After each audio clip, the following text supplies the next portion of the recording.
안녕하세요, 수저뱅크입니다. 지인영업 기반의 강남 생명보험사 보험설계사의 하루입니다. 보험회사 입사는 보통 아래와 같은 방법으로 이루어집니다. 채용 사이트를 통했든 억대 연봉을 번다는 보험설계사 지인의 소개 등, 정직원 채용 전 스펙을 쌓으라는 인턴십 광고 등 인스타그램 허세 글이 등 다양한 루트를 통해 보험사의 입사 설명회를 참석하게 되면 모든 입사자는 비밀의 방으로 들어가게 됩니다. 비밀의 방에서는 본인을 보험회사로 불러들인 사람은 온데간데 없고 팀장 또는 지점장이라는 사람들이 들어와 업무에 대한 이야기는 하지 않으면서 온갖 비전과 급여에 대한 이야기들로 소위 뽕을 맞추고 나갑니다. 강남 한복판에 삐까번쩍한 건물에 화이트 컬러가 되면 정말 화려한 삶이 기다리고 있는 듯한 기분이 들게 하는 게 포인트입니다. 이걸 제일 잘하는 사람은 다단계 다이아들이죠. 입사를 결정하게 되면 보통 보험설계사 시험 전까지 입사 교육을 받습니다. 보험회사마다 차이는 있지만 일반적으로 1주에 본사교육, 2주에 지점교육을 받죠. 전 대전에서 1개월 합숙을 했습니다. 주말에만 나올 수 있었죠. 군대인 줄 알았습니다. 3주의 교육을 잘 맞추면 지점으로 정식 출근하게 됩니다. 물론 그 교육 과정에서 포기하고 나가는 인원들이 반드시 발생하죠. 교육기간 3주에서 1개월간 엄청난 금융교육을 시켜줄 듯 이야기하지만 별거 없습니다. 그냥 보험 판매하는 영업 방법을 교육하는 게 다입니다. 본격적으로 강남 보험설계사의 하루를 시작해보죠. 열정이 넘치는 신입은 나도 선배들처럼 내 관리자처럼 명품에 외제차 끌고 억대 연봉 받으면서 화려한 삶을 살겠다는 부러움은 저쪽에 숨겨두고 난 고객에게 최고의 금융상품을 추천하는 금융전문가를 꿈꾸며 재무설계사, 자산관리사가 되기 위해 정말 최선을 다하겠다는 생각으로 새벽같이 일어나 정장을 잘 차려입고 새벽 공기 마시며 사무실에 1등으로 출근해서 안 보던 신문을 보고 금융 관련 서핑 및 책을 좀 보다 팀 미팅을 시작합니다. 지점조회에서는 다른 선배들, 동료들의 업적을 축하해주며 박수를 쳐주고 나도 언젠가 저 자리에 서야지 하며 다짐을 합니다. 이후 하루 활동일지를 작성하려는데 선배가 와서 커피 한잔 하자며 1층 커피숍으로 데려갑니다. 옹기종기 모여 시답지 않은 영웅담에 리액션을 하다 선배에게 걸려온 관리자 호출을 받고 올라가 못다한 활동일지를 작성합니다. 저쪽에서는 날 끌고 가 커피 마시자고 한 선배가 부지점장에게 익숙한 꾸중을 듣죠. 활동일지에 미팅 일정을 잡은 신입은 짐을 싸나가고 미팅 일정을 잡지 못한 신입은 비밀의 방으로 끌려가 교육이라는 명목하에 팀장의 영웅담을 듣죠. 교육이 끝나면 지점에 남아있는 팀원들과 점심을 먹고 점심을 먹었으니 또 1층 커피숍에서 커피 한 잔, 수다 두 잔을 떱니다. 2시쯤이 되면 그래도 출근했으니 뭐라도 해야 될 것 같아 교육받은 대로 경제력이 있는 지인들에게 추리고 추려 TA를 돌리고 저녁 약속을 잡아봅니다. 그럼 관리자가 쓱 하고 와서 뭐하냐 하며 어깨를 한번 주물러주면서 고객 거 없으면 너 걸로 설계 한번 해보라고 이야기합니다. 그리고 석회. 계약을 가지고 들어온 인원들은 바쁩니다. 수납하고 칭찬을 듣느라. 지점에 하루 종일 있었던 신입은 가시방석입니다. 눈치를 보죠.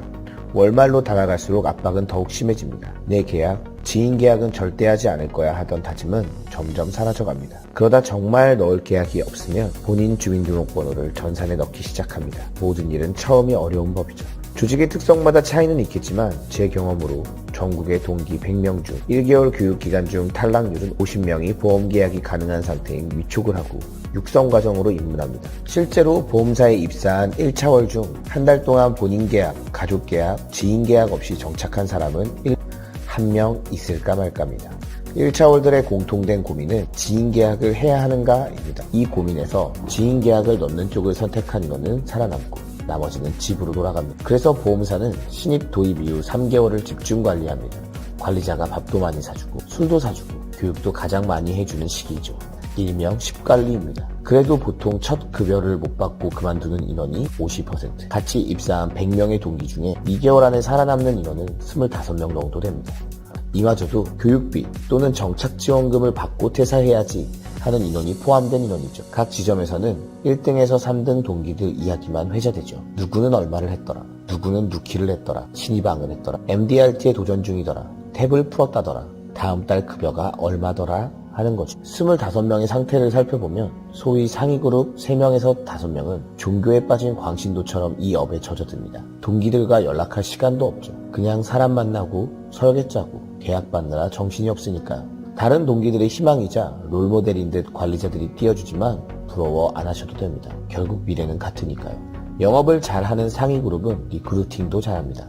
곧 영업관리자가 될 듯하죠. 이 점을 관리자들은 100분 활용합니다. 나머지 20명은 자기계약, 가족계약, 지인계약으로 일단 급여는 나오는데 앞으로 누굴 어떻게 만나 계약을 할지 두 번째 갈등에 빠지는 시기입니다. 3차월이 되면 잘 나가던 상위 그룹도 근근히 버티는 하위 그룹도 같은 고민에 빠집니다. 새로운 시장이 필요해. 그럼 관리자들이 말합니다. 소개를 받아.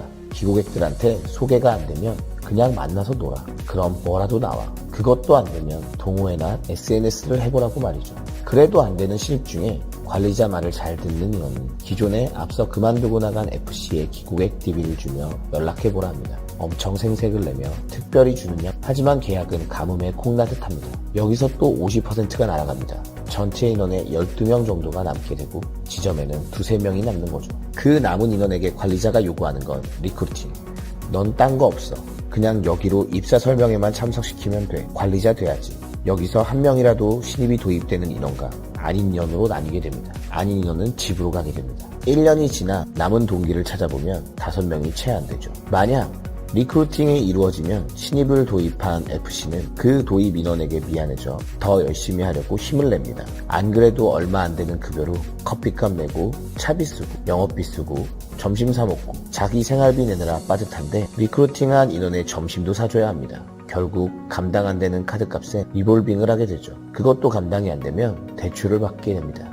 그때 실전 금융 지식을 알게 되죠. 보험 설계사는 1금융 대출이 안 되는구나. 얼마 전까지 지점의 눈치를 보며 들어와 책상 위에 대출 상담 명함과 전단지를 돌리던 사람을 측은하게 생각했는데 예전에 보이지도 않던 대출 명함이 자꾸 눈에 들어옵니다. 그렇게 6차월이 되면 빚이 감당 안 되는 인원은 쥐지를 치고 떠나죠. 지점에서는 그를 루저라 부릅니다. 10년 전 이야기인데 어떠신가요? 지금은 어떤가요? 혹시 지금 재무설계사, 자산관리사, 금융전문가라는 화려한 삶을 보고 보험회사에 입사해 커피숍에 앉아 제 글을 보고 공감하거나 앞으로 그럴 것 같다라고 생각이 드신다면 지금 당장 지점으로 올라가 해촉 신청하시기 바랍니다. 당신은 관리자에게, 보험사에게 이용당하고 있는 겁니다. 지금 당신의 일과가 아침 일찍 일어나 의미 없는 출근을 하고 팀미팅하고 지점조회에서 다른 사람 박수 쳐주다가 활동일지에 거짓으로 작성하고 커피숍에 앉아 수다를 떨고 지점 선후배와 점심을 먹고 어영부영 시간을 때우다 들어가기도 싫은 석회에 참석해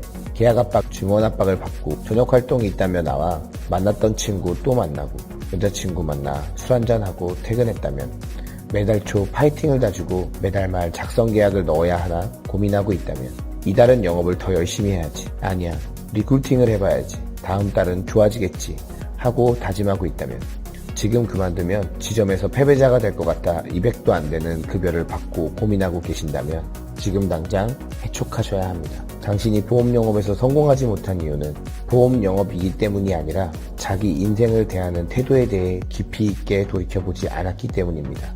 세상에 공짜는 없습니다. 위와 같은 생활을 반복한다면 큰 기회가 와도 절대 잡을 수 없습니다. 남의 노력과 희생으로 쉽게 돈 벌려고 하지 마시기 바랍니다. 본인의 노력 없이 쉽게 벌 수 있는 돈은 없습니다.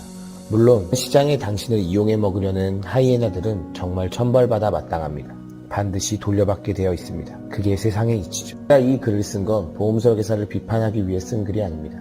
저 역시 10년째 그런 보험시장에서 살고 있으니까요. 보험이 고객의 위기에 보험설계사가 희망을 가지고 있어야 합니다. 우리는 보험설계사의 희망을 만들 수 있습니다. 세상은 변하고 있습니다. 내 계약, 가족 계약, 지인 계약 한두 건을 기대하며 하루하루 낭비하는 삶이 아닌 팀원의 희생으로 명품 외제차를 끄는 비상식적인 회사가 아닌 매일 보험 지식을 쌓고 보험 상담 문의를 받고 고객이 상담해달라고 요청하는 시장이 있습니다. 고객이 상담해줘서 고맙다고 상담비를 주겠다는 보험 영업이 있습니다. 고객을 찾아가는 영업이 아닌 고객이 날 찾아오게 하는 보험 영업을 배우셔야 합니다. 고객이 내가 아니면 안 되는 경쟁력을 쌓아가셔야 합니다. 은행과 증권이 비대면 채널로 변화하고 있다. 앞으로 보험시장은 온라인을 중심으로 한 비대면 채널은 더욱 확대될 것입니다. 더욱 전문화된 프로세스 없이는 살아남을 수 없습니다.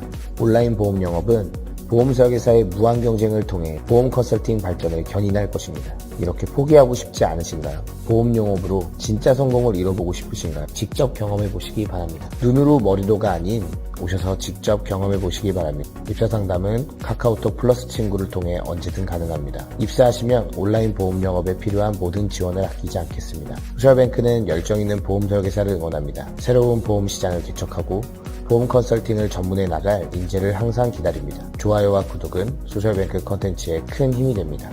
감사합니다.